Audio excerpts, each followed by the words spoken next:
Hello friends, ഇന്നത്തെ എപ്പിസോഡിൽ പോലീസുകാർ വന്ന് അന്വേഷണത്തിന്റെ ഭാഗമായി അവർ നടത്തിയ ചില ആ, ഇടപെടലിനെ കുറിച്ച് എന്താണ് അവരുടെ കണ്ടെത്തൽ എന്നറിയാനായി ശ്യാമയും അമൃതയും കൂടി പോലീസുകാർക്ക് അരികിലേക്ക് എത്തി. എന്തായി സാർ, ഇപ്പോഴത്തെ നിങ്ങളുടെ അന്വേഷണത്തിൽ നിന്ന് എന്താണ് സാറിന് മനസ്സിലായത് എന്ന് ചോദിച്ചപ്പോൾ അമൃതയോട് എസ് ഐ പറഞ്ഞു, ഇപ്പോ ഞങ്ങളുടെ അന്വേഷണത്തിൽ നിന്ന് ഒരു കാര്യം ഞങ്ങൾക്ക് വ്യക്തമായി. തൽക്കാലം ഇവിടെ എങ്ങും തന്നെ അവരെ കണ്ടെത്താനുള്ള സാധ്യതയില്ല. താഴെ അടിവാരത്തേക്കോ മലയിടുക്കിൽ എവിടെയെങ്കിലും ആവാം അവർ വീണിട്ടുണ്ടോ, അല്ലെങ്കിൽ പുഴയിലേക്ക് വീഴാനുള്ള സാധ്യതയുണ്ട്. എന്തായാലും ഇനി കൂടുതൽ അന്വേഷണം അടിവാരത്ത് ചെന്നാൽ മാത്രമേ നടത്താൻ കഴിയൂ. പിന്നെ വന്യമൃഗങ്ങളും അതുപോലെ തന്നെ കുത്തി ഒഴുകുന്ന പുഴയുമാണുള്ളത്. അതുകൊണ്ട് അവർക്ക് എന്ത് സംഭവിച്ചു എന്ന കാര്യത്തിൽ ഇപ്പോഴും ഒന്നും പറയാറായിട്ടില്ല എന്ന് എസ് ഐ മറുപടി നൽകി. അത് കേട്ടപ്പോഴേക്കും ശ്യാമ പറഞ്ഞു, എന്തായാലും സർ, ഇങ്ങനെ എങ്ങും തൊടാതെയുള്ള നിങ്ങളുടെ മറുപടി കേട്ട് പിന്മാറാൻ ഞങ്ങൾക്ക് കഴിയില്ല. എത്രയും വേഗം ഈ ഒരു അപകടം നടന്നിട്ട് സമയം ഇത്രയുമായി, എന്നിട്ടും നിങ്ങളുടെ ഭാഗത്തു നിന്ന് ഇങ്ങനെ ഒരു അമാന്തമാണോ അന്വേഷണത്തിന് വേണ്ടത്? നിങ്ങൾ ഇങ്ങനെ തുടങ്ങിയാൽ ശരിയാവുകയില്ല. എത്രയും വേഗം തന്നെ വേണ്ട നടപടികൾ സ്വീകരിക്കണമെന്നും എത്രയും പെട്ടെന്ന് അന്വേഷണം തുടങ്ങണമെന്നും പോലീസിനോട് ശ്യാമ ആവശ്യപ്പെട്ടു. അപ്പോഴേക്കും പ്രിയങ്കയും ഗൗതമും അവരുടെ സംസാരം ശ്രദ്ധിച്ചു നിൽക്കുമ്പോൾ പ്രിയങ്ക ഗൗതമിനോട് പറഞ്ഞു, ദാ ആ വന്നിരിക്കുന്നവരാണ് ചേച്ചിയുടെ ഇപ്പോഴത്തെ രക്ഷക ഫിദ മാഡം. അങ്ങനെ പറഞ്ഞതും അവർ എല്ലാവരും കൂടി സംസാരിച്ചുകൊണ്ട് നിൽക്കുന്ന നേരത്തെ എസ് ഐ പറഞ്ഞു, ഞങ്ങൾ ഇപ്പോൾ അന്വേഷണത്തിനായി അവിടേക്ക് പോവുകയാണ് എന്നറിയിച്ചതും ഉടൻ തന്നെ അങ്ങോട്ടേക്ക് പോകാൻ തയ്യാറായ അവരുടെ തീരുമാനം കേട്ട് ശ്യാമ പറഞ്ഞു, ഞങ്ങളും കൂടെ വരാം, ഞങ്ങൾക്കും താഴെ വന്ന് അന്വേഷിക്കണം എന്ന് പറഞ്ഞ് ശ്യാമയും നിർബന്ധപൂർവ്വം ശ്യാമയും അമൃതയും പോലീസുകാരുടെ കൂടെ അവിടെ അടിവാരത്തേക്ക് പോകുന്നു. അപ്പോഴാണ് പ്രിയങ്ക വേഗം അപ്പുറത്തേക്ക് മാറി ആറ്റുവാശ്ശേരിയിലേക്ക് വിളിക്കുന്നത്. ആറ്റുവാശ്ശേരിയിലെ ലാൻഡ് ഫോൺ റിങ് ചെയ്യുന്നത് കേട്ട് അവിടേക്ക് എത്തി യശോദ കോൾ അറ്റൻഡ് ചെയ്തു. കോൾ എടുത്ത ഉടനെ തന്നെ പ്രിയങ്ക കോൾ എടുത്ത യശോദയോട് ചോദിച്ചു, അമ്മേ, മുത്തശ്ശി എവിടെ? മുത്തശ്ശിയുടെ കയ്യിലൊന്ന് കൊടുക്കുമോ? അത് കേട്ടതും യശോദ പറഞ്ഞു, മുത്തശ്ശി ഇവിടെയുണ്ട്. എന്താ പ്രിയ, നീ എന്താ ഒന്നും മിണ്ടാത്തത് എന്ന് ചോദിച്ചപ്പോൾ പ്രിയങ്ക പറഞ്ഞു, അമ്മേ, മുത്തശ്ശിയുടെ കയ്യിലൊന്ന് കൊടുക്കാൻ, എനിക്കൊരു കാര്യം പറയാനുണ്ട്. ഞാനിപ്പോൾ ഷൂട്ടിംഗ് ലൊക്കേഷനിലാ എന്ന് പറഞ്ഞു. അവിടെ രാധിക മോളില്ലേ, മോളെ കണ്ടോ എന്ന് ചോദിച്ചപ്പം ആ കണ്ടു ചേച്ചി ഇവിടെ ഉണ്ട് എന്ന് പറഞ്ഞ് ഫോൺ വെച്ചു. ഫോൺ മുത്തശ്ശിയുടെ കൈ കൊടുക്കാനായി പ്രിയങ്ക ആവശ്യപ്പെട്ടു. അപ്പോഴേക്കും മുത്തശ്ശി അവിടേക്ക് എത്തി. എന്താ, ആരടി വിളിച്ചത് എന്ന് ചോദിച്ചുകൊണ്ട് സുകുമാരി എവിടേക്ക് എത്തിയതും സുകുമാരിയുടെ യശോദ പറഞ്ഞു, അമ്മയെ വിളിക്കുന്നത് പ്രിയങ്ക മോള എന്ന് പറഞ്ഞ് ഫോൺ മുത്തശ്ശിയുടെ കയ്യിലേക്ക് കൊടുത്തു. പ്രിയങ്ക വിളിച്ചെന്ന് കേട്ടതും വലിയ സന്തോഷത്തോടെ ഫോൺ എടുത്തു. കോൾ അറ്റൻഡ് ചെയ്ത ഉടനെ മുത്തശ്ശിയോട് പ്രിയങ്ക കാര്യങ്ങളൊക്കെ വിശദമായി പറഞ്ഞു. രാധിക ആ കൊക്കയിലേക്ക് വീണു എന്ന് പറഞ്ഞപ്പോൾ വളരെ സന്തോഷത്തോടെ പുഞ്ചിരിച്ചുകൊണ്ട് തന്നെ സുകുമാരി, ആണോ, ആ നന്നായി എന്നൊക്കെ അവർ സംസാരിച്ചു. അപ്പോഴാണ് രാധികയുടെ പിന്നാലെ വരുണും രക്ഷിക്കാനായിട്ട് ആ കൊക്കയിലേക്ക് ചാടി എന്നുള്ള വിവരം പ്രിയങ്ക അറിയിച്ചത്. അത് കേട്ടതും ഉടനെ മുത്തശ്ശി ചോദിച്ചു, ഹോ, ആ ചെറുക്കന് എന്താ കാണിച്ചത്? അങ്ങനെ ചെയ്യേണ്ട കാര്യം വല്ലതും ഉണ്ടായിരുന്നോ? എന്തായാലും മോളെ, നീ ഒരു കാര്യം ചെയ്യും, എത്രയും വേഗം വരുണിനെ രക്ഷിക്കാനായിട്ടുള്ള കാര്യങ്ങൾ ചെയ്യേ. പെട്ടെന്ന് വരുണിനെ കണ്ടെത്തിയേ തീരൂ. അവള് ചത്താലും ജീവിച്ചാലും നമുക്ക് പ്രശ്നമൊന്നുമില്ല എന്ന് പറഞ്ഞു. അവള് പോയാൽ തന്നെ നല്ല കാര്യം എന്ന് മുത്തശ്ശി പറഞ്ഞത് കേട്ട് ശരിയെന്ന് പറഞ്ഞ് പ്രിയങ്ക ഫോൺ വെച്ചു. ഉടനെ യശോദ ചോദിച്ചു, എന്താ അമ്മേ, എന്താ കാര്യം? അതെ, ഷൂട്ടിങ്ങിന് ഇവിടുന്ന് ഒരുത്തി ഇറങ്ങിപ്പോയല്ലോ. അവള് ദൈവത്തിന് നിരക്കാത്ത ചെയ്തത് കൊണ്ടേ ദൈവം അവൾക്കൊപ്പം നിന്നില്ല. അതിനുള്ള ശിക്ഷ അവൾക്ക് കിട്ടുക തന്നെ ചെയ്തു. അതെ, അവള് ഷൂട്ടിങ്ങിനിടെ അവിടെ പുഴയിലേക്ക് അവൾ വീണെന്നാ പറഞ്ഞത്. അത് കേട്ടതും അയ്യോ എൻ്റെ മോള് എന്ന് പറഞ്ഞ് വിഷമത്തോടെ യശോദ പൊട്ടിക്കരയുമ്പോൾ ഉടനെ സുകുമാരി പറഞ്ഞു, അതെ, പോയപ്പോൾ അവൾ ഈ കുടുംബത്തെ മറന്നില്ല. അവള് ചാടിയ പിന്നാലെ തന്നെ വരുണും അവളെ രക്ഷിക്കാനായിട്ട് എടുത്തു ചാടിയെന്ന്. രണ്ടുപേരും കൂടി രണ്ടുപേരെയും കാണാതായിരിക്കുകയാണ്. അന്വേഷണം തുടങ്ങിയെന്നാ പറഞ്ഞത്. എന്തായാലും വരുണിന് ആപത്തൊന്നും കിട്ടാതിരുന്നാൽ മതി. അവളുടെ ജീവനോടെ കിട്ടിയില്ലെങ്കിലും അവളെ ഇല്ലാതായാൽ തന്നെ, അവളെ കിട്ടിയില്ലെങ്കിൽ പോലും എനിക്ക് സന്തോഷമേ ഉള്ളൂ എന്ന് പറഞ്ഞ് വളരെ സന്തോഷത്തോടെ അങ്ങനെ സുകുമാരി സംസാരിക്കുന്നത് കേട്ട് യശോദ പൊട്ടിക്കരഞ്ഞുകൊണ്ട് അകത്തേക്ക് ഓടി. അതെ ദേവേട്ട എന്ന് പറഞ്ഞ് അകത്തേക്ക് വരുന്ന യശോദ സങ്കടത്തോടെ അവിടെ റൂമിൽ നിൽക്കുന്ന ദേവന്റെ അരികിലേക്ക് എത്തി. അതെ, അറിഞ്ഞോ ദേവേട്ട, നമ്മുടെ മോള് എന്ന് പറഞ്ഞ് വിഷമത്തോടെ ദേവനോട് കാര്യം പറയാനേ യശോദ അകത്തേക്ക് വന്നതും അകത്തു നിന്ന് പാവം ദേവനാരായണൻ ആകെ വേദനയോടെ സങ്കടത്തോടെ യശോദയെ നോക്കി. യശോദ ദേവനാരായണനെ നോക്കി, കേട്ടില്ലേ എന്ന് ചോദിച്ചപ്പോൾ ഉടനെ ദേവനാരായണൻ പറഞ്ഞു, അറിഞ്ഞു അറിഞ്ഞു യശോദേ, എന്നെ പോലീസുകാർ വിളിച്ചിരുന്നു. പാവം എൻ്റെ മോള് എന്ന് പറഞ്ഞ് അത്രയ്ക്കും പാവം വല്ലതും എൻ്റെ മോള് ചെയ്തിട്ടുണ്ടോ യശോദേ എന്ന് ചോദിച്ച് സങ്കടത്തോടെ ദേവനാരായണൻ സംസാരിക്കുമ്പോൾ യശോദ പറഞ്ഞു, ദേവേട്ടാ, നമ്മുടെ മോള് അവൾ ഒരു തെറ്റും ചെയ്തിട്ടില്ലാത്ത പാവമാണ്. അവളെ രക്ഷിക്കണം ദേവേട്ടാ. എങ്കിലും ഇത്രയും നാളും ഭഗവാനെ വിളിച്ചു നടന്ന എൻ്റെ മോൾക്ക് ഈശ്വരൻ ഇങ്ങനെ ഒരു ദുർവിധിയാണോ കൊടുത്തത് എന്ന് ചോദിച്ച് യശോദ പൊട്ടിക്കരയണം.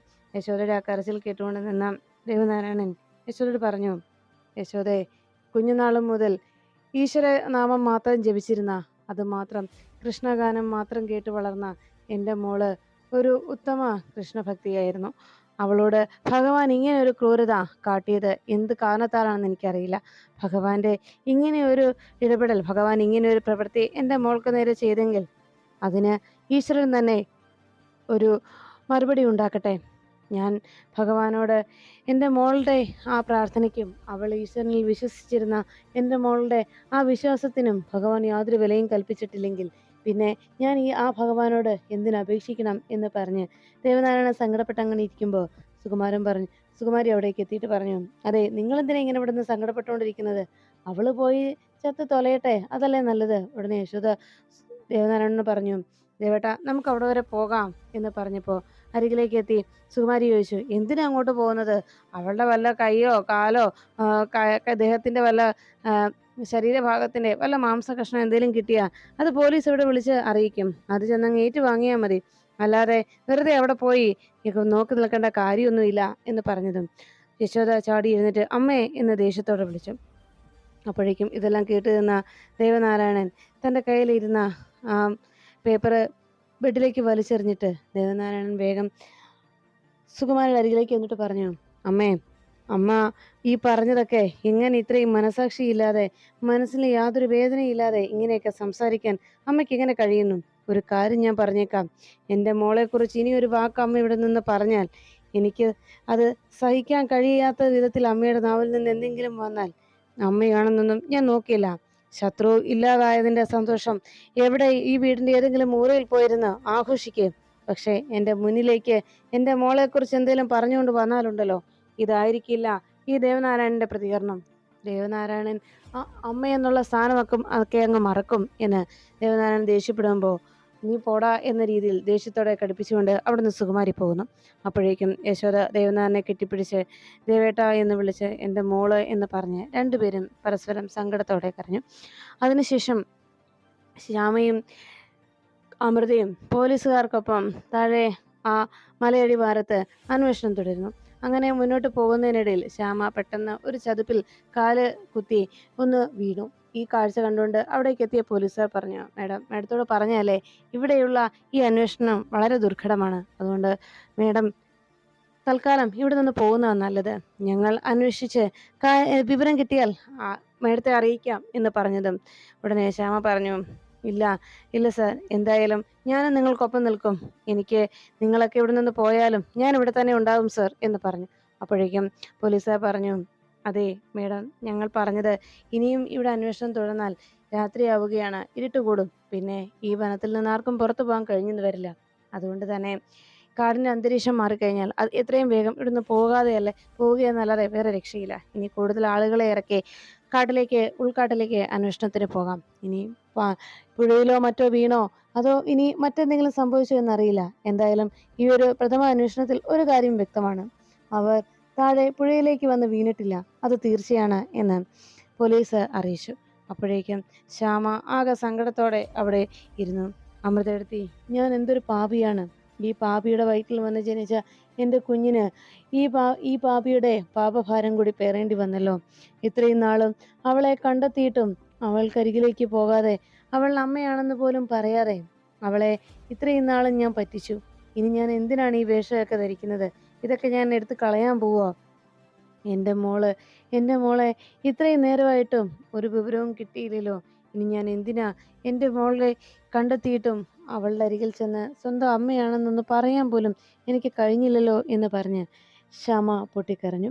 അങ്ങനെ ശ്യാമ കരയുന്നത് കണ്ട് ശ്യാമയെ എന്ത് പറഞ്ഞ് സമാധാനിപ്പിക്കണമെന്നറിയാതെ അമൃതയെടുത്തിയും സങ്കടത്തോടെ ഇരുന്നു. പിന്നീട് കാണുന്നത് കണിമംഗലത്ത് എല്ലാവരും വിവരം അറിഞ്ഞ് ആകെ വിഷമിച്ചിരിക്കുകയാണ്.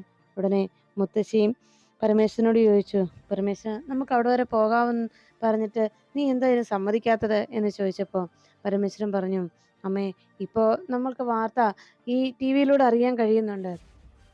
അപ്പോഴേക്കും പെട്ടെന്ന് ഫോൺ റിങ് ചെയ്യുന്നത് കേട്ട് സൂര്യ എടുക്കാൻ തുടങ്ങുമ്പോൾ പരമേശ്വരൻ പറഞ്ഞു, വേണ്ട, എടുക്കണ്ട. എടുക്കുന്നവർക്കൊക്കെ ഈ വിവരം അറിഞ്ഞ് അപകടം എങ്ങനെയുണ്ടായി, എങ്ങനെയാണ് സംഭവിച്ചത്, അതിൻ്റെ കാര്യങ്ങൾ വിശദീകരണം അറിയാനാണ് എല്ലാവരും വിളിക്കുന്നത്. അല്ലാതെ ആരും ഒരു നല്ല വാക്ക് പറയാനോ ഒന്ന് ആശ്വസിപ്പിക്കാനോ ഒന്നുമല്ല. അതുകൊണ്ട് ഈ ഒരു വിവരം, ഈ ഒരു അപകടമുണ്ടായി എന്ന വിവരം അറിഞ്ഞ് എല്ലാവരും ആഘോഷിക്കാനാണ് തുനിഞ്ഞിറങ്ങിയിരിക്കുന്നത്. അവരുടെ ആഘോഷങ്ങൾ നടക്കട്ടെ എന്ന് പറഞ്ഞ് ദേവനാരായണൻ പരമേശ്വരൻ ഫോൺ അറ്റൻഡ് ചെയ്യണ്ട എന്ന് സൂര്യയോട് അറിയിച്ചു. അപ്പോഴേക്കും മുത്തശ്ശി ചോദിച്ചതിന് മറുപടിയായി പരമേശ്വരൻ പറഞ്ഞു, അമ്മേ, നമ്മളിപ്പോൾ ലൊക്കേഷനിലേക്ക് ചെന്ന് കഴിഞ്ഞാൽ അവിടെ ചെന്നാലും നമ്മുടെ എല്ലാവരുടെയും വേദന കൂടുമെന്ന് മാത്രമേ ഉള്ളൂ. പ്രത്യേകിച്ച് നമുക്ക് എന്തെങ്കിലും ചെയ്യാൻ കഴിയുമോ? അത് മാത്രമല്ല, ഈ ഒരു സാഹചര്യത്തിൽ നമ്മൾ അങ്ങോട്ട് ചെന്നാൽ അവിടെ ചെല്ലുന്നവരെ എല്ലാവരും ഇതേ രീതിയിൽ തിരിച്ച് വരുമെന്ന് അമ്മയ്ക്ക് ഉറപ്പുണ്ടോ എന്ന് ചോദിച്ചു. അപ്പോഴേക്കും വേഗം പത്മിനി പറഞ്ഞു, വേണ്ട, വേണ്ടമ്മേ, നമുക്ക് അവിടേക്ക് പോകണ്ട. എന്തായാലും നമുക്ക് ഇവിടെ ഇരുന്ന് പ്രാർത്ഥിക്കാം ഭഗവാനോട്.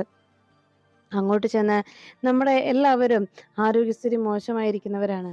എല്ലാവരും അവിടേക്ക് ചെന്ന് കൂടുതൽ പ്രശ്നങ്ങൾ ഉണ്ടാക്കാതിരിക്കുന്നതല്ലേ നല്ലത് എന്ന് പത്മിനി അറിയിച്ചു. അപ്പോഴാണ് മുറ്റത്തേക്ക് ഒരു ഓട്ടോ വന്നു നിന്നത്. ഓട്ടോയിൽ നിന്നിറങ്ങിയ പ്രിയങ്ക പൊട്ടിക്കരഞ്ഞുകൊണ്ട് അകത്തേക്ക് ഓടി വന്നു. മുത്തശ്ശി എന്ന് വിളിച്ച് അകത്തേക്ക് വന്നതും പ്രിയങ്കയെ ചേർത്ത് പിടിച്ച് മുത്തശ്ശിയും മറ്റെല്ലാവരും സങ്കടത്തോടെ കരഞ്ഞു. ഇതിനെല്ലാം സാക്ഷിയായി നിൽക്കുന്ന കൽപ്പനയ്ക്ക് മാത്രം വളരെ സന്തോഷമായി. ഉടനെ പ്രിയങ്കയോട് മുത്തശ്ശി ചോദിച്ചു, എന്താ മോളെ, എന്താ എല്ലാവരും പറയുന്നത്?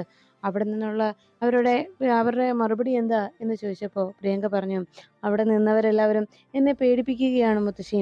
അങ്ങോട്ട് പോയവരാരെയും ഇന്നേ വരെ കിട്ടിയിട്ടില്ല എന്നൊക്കെ പറഞ്ഞ് അവരെന്നെ ഭയപ്പെടുത്തുകയായിരുന്നു എന്ന് പറഞ്ഞു. ഉടനെ കൽപ്പന പറഞ്ഞു, കാര്യം ഇപ്പോൾ നമ്മൾ സങ്കടപ്പെടേണ്ട സമയം തന്നെയാണ്. ഇങ്ങനെയൊരു അപകടം നിറഞ്ഞ ഒരു ദുരന്തം നടന്ന ഈ സമയത്ത് പറയാൻ കൊള്ളുമോ എന്നെനിക്കറിയില്ല. പക്ഷെ പറയാതിരിക്കാനാവില്ല. കാരണം അവിടെ ഇങ്ങനെ ഒരു അപകടം ഉണ്ടായപ്പോൾ അവിടെ എത്രയോ ആളുകൾ അവിടെ ഉണ്ടായിരുന്നു. എന്നിട്ട് വരുൺ മാത്രം എന്തിനാണ് എടുത്ത് ചാടിയത്? സത്യത്തിൽ ഇവിടെ രാധികയും വരുണും തമ്മിലുള്ള ബന്ധം അതൊരു വഴിവിട്ട ബന്ധമാണോ എന്ന് പോലും സംശയമുണ്ട്. അവർക്കിടയിൽ അങ്ങനെ ഒരു ബന്ധം നിലനിന്നിരുന്നോ എന്ന് പോലും എനിക്ക് തോന്നിയിട്ടുണ്ട്. അതിവിടെ പലരും കണ്ണടച്ച് കൊടുക്കുന്നതായിട്ടും തോന്നി എന്ന് പറഞ്ഞു. അങ്ങനെയാണെങ്കിൽ ഈശ്വരന്മാർക്ക് പോലും അത് പൊറുക്കാൻ കഴിഞ്ഞിട്ടുണ്ടാവില്ല. അതുകൊണ്ടാണ് ഇങ്ങനെ ഒരു അപകടം ഉണ്ടായതെന്ന് കൽപ്പന പറഞ്ഞു. കൽപ്പനയുടെ ആ സംസാരം കേട്ട് നിന്ന പരമേശ്വരൻ വേഗം കൽപ്പനയുടെ അരികിലേക്ക് ചെന്ന് കൽപ്പനയുടെ കർണം തീർത്തൊന്ന് കൊടുത്തു. എന്നിട്ട് കൽപ്പനയുടെ കഴുത്തിന് കുത്തിപ്പിടിക്കണം. നിന്റെ ഈ നശിച്ച നാവുകൊണ്ട് ഇങ്ങനൊരു അപകടമുണ്ടായിട്ടും നിന്റെ ഈ അഹങ്കാരവും ഈ കുടുംബത്തോടുള്ള അസൂയയും ഒന്നും നിനക്ക് തീർന്നിട്ടില്ല അല്ലേ? ഈ ഒരു അപകടം നടന്ന സമയത്ത് എങ്ങനെയെങ്കിലും മക്കൾ തിരിച്ചു വരണമെന്ന് ആഗ്രഹിക്കുമ്പോൾ നീ ഇരുന്ന് കൊണ്ട് പറയുന്നത് എന്താണെന്ന് എനിക്ക് മനസ്സിലാവുന്നുണ്ട്. നിനക്ക് സന്തോഷമുള്ള കാര്യമാണ്. നീ പറഞ്ഞല്ലോ ഇവിടെ ഒരു ദുരന്തം നടന്നുവെന്ന്. അതെ, ആ ദുരന്തം നിനക്ക് സന്തോഷം ഉളവാക്കുന്നതാണ്. കാരണം നിന്നെ ഇത്രയും നാൾ എതിർത്തുകൊണ്ടിരുന്ന നിന്റെ ഭർത്താവിൻ്റെ അനുജനാണല്ലോ ഇപ്പോൾ കാണാതായിരിക്കുന്നത്. അവൻ്റെ ശല്യം ഇല്ലാതാവുമല്ലോ അല്ലേ? എന്നാലേ അവൻ ഞങ്ങൾക്ക് ഏറ്റവും പ്രിയപ്പെട്ട മകനാണ്. അതുകൊണ്ട് തന്നെ ഞങ്ങളുടെ മകൻ തിരികെ വരണമെന്ന പ്രാർത്ഥന മാത്രമാണ് ഞങ്ങളുടെ മനസ്സിലുള്ളത്. അതുകൊണ്ട് ഇനിയും നിന്റെ ഈ ദുഷിച്ച നാവുകൊണ്ട് ഇത്തരത്തിലുള്ള വാക്കുകൾ ഇനി പറഞ്ഞാൽ ഇതായിരിക്കില്ല കൽപ്പനയും നിനക്കുള്ള മറുപടി. മനസ്സിലായോ? കയറി പൊടിയകത്ത് എന്ന് പറഞ്ഞ് കൽപ്പനയോട് അവിടെ നിന്ന് പോകാൻ പരമേശ്വരൻ ദേഷ്യപ്പെടുന്നു. കൽപ്പന കലിയോടെ അകത്തേക്ക് പോയി. അപ്പോഴേക്കും മുത്തശ്ശിയും പത്മിനിയും ഒക്കെ കൽപ്പനയുടെ വാക്കുകൾ കേട്ട് പൊട്ടിക്കരഞ്ഞുണങ്ങി നിൽക്കുമ്പോൾ സൂര്യ പരമേശ്വരനോട് പറഞ്ഞു, അച്ഛാ, ഞാനൊന്ന് പോയി അന്വേഷിച്ചിട്ട് വരാം. എന്തായാലും വിവരങ്ങളൊക്കെ ഒന്ന് അറിയാമല്ലോ എന്ന് സൂര്യ പറയുമ്പോൾ പരമേശ്വരൻ പറഞ്ഞു, മോനെ, നീ തനിച്ച് പോകണ്ട. നിന്റെ ആരോഗ്യസ്ഥിതി മെച്ചമായിട്ടില്ലെന്നും അച്ഛനറിയാം. എങ്കിലും നീ തന്നെ പോകണ്ട. ബൈജു, നീ കൂടെ ചെല്ലണം. സൂര്യയെ നന്നായി നോക്കിക്കോണം എന്ന് പറഞ്ഞതും ശരി അച്ഛാ എന്ന് ബൈജു സമ്മതിച്ചു. അങ്ങനെ ബൈജുവും സൂര്യയും കൂടി വരുണിൻ്റെയും രാധികയുടെയും വിവരം അന്വേഷിക്കാനായി ലൊക്കേഷനിലേക്ക് പുറപ്പെട്ടു.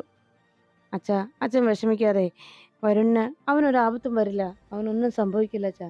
പിന്നെ രാധിക മോളെ പോലെ ഇങ്ങനെ ഈശ്വരനെ വിശ്വസിക്കുന്ന, പ്രാർത്ഥിക്കുന്ന ഒരു കൃഷ്ണഭക്ത വേറെയുണ്ടോ? അതുകൊണ്ട് തന്നെ ഒരാപത്തും മോൾക്ക് വരില്ല, എനിക്ക് ഉറപ്പാ എന്ന് പറഞ്ഞ് വേഗം സൂര്യ തൻ്റെ മൊബൈലും എടുത്ത് എന്നാൽ ഞങ്ങൾ ഇറങ്ങട്ടെ അച്ഛാ എന്ന് പറഞ്ഞ് യാത്ര പറഞ്ഞ് അവിടെ നിന്ന് ഇറങ്ങുന്നു. സൂര്യയും ബൈജുവും പോയി കഴിയുമ്പോൾ പരമേശ്വരൻ ആകെ തകർന്ന് അവിടെ ആ സിറ്റിയിലേക്ക് ചെന്നിരുന്നു. ഈ സമയത്ത് പ്രിയങ്ക ആകെ സങ്കടത്തോടെ മുത്തശ്ശിയോട് പറഞ്ഞു, മുത്തശ്ശി എനിക്കാകെ പേടിയാകുന്നു മുത്തശ്ശി എന്ന് പറഞ്ഞതും മുത്തശ്ശിയുടെ തോളിൽ തല ചേർച്ച് പ്രിയങ്ക പൊട്ടിക്കരഞ്ഞു. ഉടനെ പത്മിനി പ്രിയങ്കയെ വിളിച്ചുകൊണ്ട് പോയി നേരെ സെറ്റിയിലിരുന്നിട്ട് പറഞ്ഞു, മോള് വിഷമിക്കാതെ, ഒരാപത്തും വരില്ല അവർക്ക് എന്ന് പറഞ്ഞ് പ്രിയങ്കയെ സമാധാനപ്പെടുത്താൻ പത്മിനി ശ്രമിക്കുമ്പോൾ പ്രിയങ്ക പത്മിനിയുടെ മടിയിൽ കിടന്ന് പൊട്ടിക്കരഞ്ഞുകൊണ്ട് തൻ്റെ ചേച്ചിയെ കാണാതായതിൻ്റെ സങ്കടം പറഞ്ഞ് പൊട്ടിക്കരഞ്ഞ് ആകെ സങ്കടം അഭിനയിച്ച് അവരുടെ മുന്നിൽ വലിയൊരു അഭിനയം കാഴ്ചവെക്കണം. പിന്നീട് അവിടെ എല്ലാവരും അന്വേഷണം തുടർന്നിട്ടും രാധയെക്കുറിച്ച് ഒരു വിവരവും കിട്ടാത്തതിൻ്റെ നിരാശയിലായി ഏവരും. അപ്പോഴേക്കും മുത്തശ്ശി ഇതെല്ലാം കണ്ടുനിന്ന മുത്തശ്ശി, ജയഭാരതി മുത്തശ്ശി വേഗം പൂജാമുറിയിലേക്ക് എത്തി. ഭഗവാന്റെ മുന്നിൽ നിന്ന് മുത്തശ്ശി പ്രാർത്ഥിച്ചു, ഈശ്വര, എന്തിനാ എൻ്റെ കുഞ്ഞിനെ ഇങ്ങനെയൊക്കെ ചെയ്തത്? എൻ്റെ മക്കൾ എന്തെങ്കിലും തെറ്റ് ചെയ്തോ? അവർ കുട്ടികളല്ലേ ഈശ്വര, അവരുടെ ഭാഗത്തു നിന്ന് എന്തെങ്കിലും തെറ്റുണ്ടായിട്ടുണ്ടോ? അതുകൊണ്ടാണോ അവരെ നീ ഇങ്ങനെ പരീക്ഷിക്കുന്നത്? ഇത്തരം പരീക്ഷണങ്ങൾ ഏൽക്കാൻ ഇനി അവർക്ക് ശക്തിയില്ല. അതുകൊണ്ട് എൻ്റെ ജീവൻ നീ എടുത്തോ, പകരം എൻ്റെ കുഞ്ഞുങ്ങളെ ഇങ്ങ് തന്നേക്ക് എന്ന് പറഞ്ഞ് മുത്തശ്ശി ഭഗവാനോട് പൊട്ടിക്കരഞ്ഞ് അപേക്ഷിച്ചു. പിന്നീട് കാട്ടിൽ എല്ലാവരും അന്വേഷണം തുടർന്നിട്ട് അവസാനം ഒന്നും കണ്ടെത്താൻ കഴിയാത്ത നിരാശയിൽ അവിടെ നിന്ന് എസ്ഐയുടെ അരികിലേക്ക് എത്തി കോൺസ്റ്റബിൾ പറഞ്ഞു, സർ, ഇത്രയൊക്കെ ആയ സ്ഥിതിക്ക് ഒരു കാര്യം ഞാൻ പറയാം. ഈ കൊക്കയിലേക്ക് വീണിട്ടുള്ള ആളുകൾ ആരും തന്നെ നേരെ വന്ന് ഈ പുഴയിലേക്ക് പതിച്ചിട്ടുണ്ടായിട്ടില്ല. നേരെ മലയിടുക്കിൽ എവിടെയെങ്കിലും തട്ടിത്തടഞ്ഞ് അവർ ചിന്ന ഭിന്നമായിട്ടായിരിക്കാം അവരുടെ ശരീരം കിട്ടുക, ചിതറി വീണിട്ടുണ്ടാവും എവിടേക്കെങ്കിലും എന്ന് പറഞ്ഞു. അത് കേട്ട് നിന്ന ശ്യാമയും അമൃതയും ആ വാക്കുകൾ കേട്ട്, പോലീസുകാരൻ്റെ വാക്കുകൾ കേട്ട് ഞെട്ടലോടെ ഭയത്തോടെ നോക്കി. ഇത് കണ്ടു നിന്ന എസ് ഐ ആ കോൺസ്റ്റബിളിനോട് പറഞ്ഞു, എടോ, സാഹചര്യം നോക്കിയിട്ട് വേണ്ടടോ എന്തെങ്കിലുമൊക്കെ വിളിച്ച് പറയാൻ എന്ന് പറഞ്ഞ് ദേഷ്യപ്പെട്ടു. എന്നിട്ട് നേരെ ശ്യാമയ്ക്കരികിലേക്ക് ചെന്നു. എന്നിട്ട് പറഞ്ഞു, മേഡം ഇവിടെ നിന്ന് കരയല്ലേ? ഇപ്പോഴത്തെ ഈ അവസ്ഥയിൽ നമുക്കിവിടെ അന്വേഷണം തുടരാൻ ബുദ്ധിമുട്ടാണ്. നാളെ കൂടുതൽ ആളുകളെ ഇറക്കി അന്വേഷിക്കാം, അതല്ലാതെ വേറെ നിവൃത്തിയില്ല. ഇനിയും ഇവിടെ തുടർന്നാൽ രാത്രിയിൽ വന്യജീവികളൊക്കെ വരും എന്ന് പറഞ്ഞു.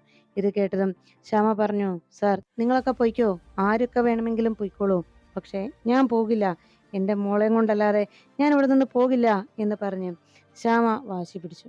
അങ്ങനെ ശ്യാമ വാശിയോടെ പറയുമ്പോൾ ഉടനെ അമൃതയെടുത്തി പറഞ്ഞു, അതെ മേഡം, ഞങ്ങൾ പറയുന്നൊന്ന് കേൾക്ക്, കൂടുതൽ റിസ്ക് എടുക്കാൻ ഞങ്ങൾക്ക് കഴിയില്ല എന്ന് പറഞ്ഞ് എസ് ഐ അവിടെ നിന്ന് പോന്നു. അപ്പോഴേക്കും അമൃതയെടുത്തി ശ്യാമയോട് പറഞ്ഞു, ശ്യാമേ, ഞാൻ പറയുന്നൊന്ന് മനസ്സിലാക്ക്, മോള് ഒരു ഉത്തമ ഈശ്വര വിശ്വാസിയല്ലേ?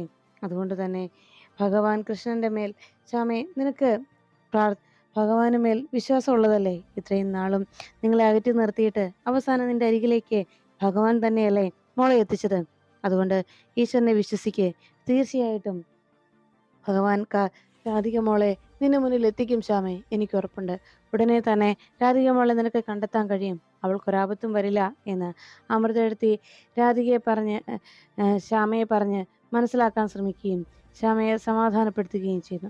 ശ്യാമ ആ വാക്കുകളൊക്കെ കേട്ട് ആകെ ഞെട്ടലോടങ്ങനെ നിൽക്കുമ്പോൾ തൻ്റെ മോൾക്ക് എന്താ സംഭവിച്ചെന്നറിയാതെ അവർ അന്വേഷണം അവസാനിപ്പിച്ചല്ലോ എന്ന നിരാശയിൽ ശ്യാമ പൊട്ടിക്കരഞ്ഞുകൊണ്ട് അങ്ങനെ നിൽക്കുമ്പോൾ അമൃതയെടുത്തി പറഞ്ഞു, ശ്യാമേ, നീ ഇങ്ങനെ ഷൗട്ട് ചെയ്തിട്ട് കാര്യമില്ല, അവരുടെ അന്വേഷണം തുടരുന്നുണ്ട്. പിന്നെ അവരോട് നേരെ ഒത്തിരി ഫോഴ്സ് എടുത്താൽ അവർക്ക് ചിലപ്പോൾ ദേഷ്യം വരും, അവരും മനുഷ്യരല്ല ശ്യാമേ എന്ന് ശ്യാമയോട് വിഷമത്തോടെ അമൃതയെടുത്തി അറിയിച്ചു.